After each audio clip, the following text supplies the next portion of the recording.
जयपुर में राजस्थान बिजली workers federation का प्रदेश अधिवेशन आयोजित किया गया है। मीडिया से बात करते हुए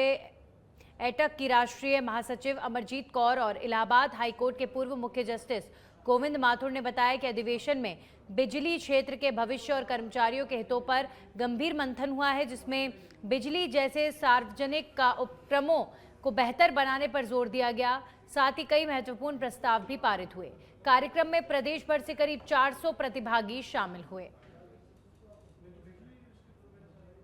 राजस्थान विशेष के अंदर भी अभी भर्तियां रुकी हुई हैं और बहुत सारे काम आउटसोर्सिंग पे दे रहे हैं और डिस्ट्रीब्यूशन को प्राइवेटाइजेशन की तरफ बढ़ाने की कोशिश कर रहे हैं। प्रोडक्शन तो जनता के पैसे से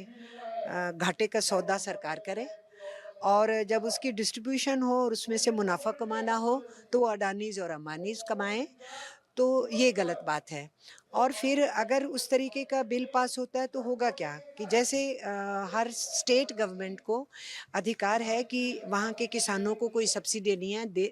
देनी है तो दे सकते हैं। आपने वहाँ के लोअर इनकम ग्रुप के लोगों को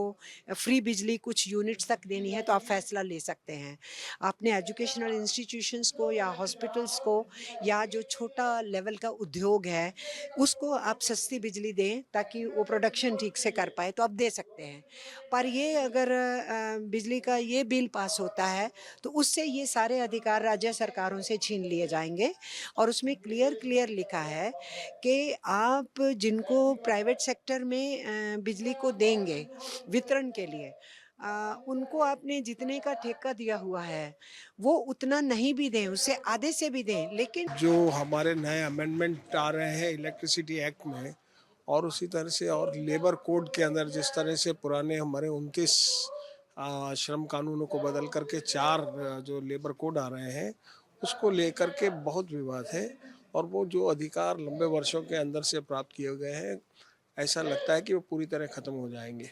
इसीलिए मैं वर्कर्स के साथ अपनी इस अधिवेशन में उनके साथ एकजुटता प्रदर्शित करने के लिए आ रहा हूँ और मुझे लग रहा है कि ये बात एक इतनी महत्वपूर्ण बात है जो कि व्यापक रूप से सभी लोगों के बीच जानी चाहिए कि इन एक्ट्स का जो नए श्रम कानून आ रहे हैं पुराने को ख़त्म करके उसका इफ़ेक्ट आम आदमी पर कितना पड़ेगा। मैं ये समझता हूँ कि इससे कई अधिकार जो लंबे समय के अंदर संघर्षों के द्वारा हासिल किए गए हैं वो लगभग खत्म हो जाएंगे। इसलिए नितांत आवश्यक है कि इस बात को पूरी जोर विरोध किया जाए, इस बात को समझा जाए कि अल्टीमेटली हमें एक ऐसा समाज बनाना है जिसमें हर एक जना पूरी तरह से सुरक्षित हो, संरक्षित हो, उसका पूरा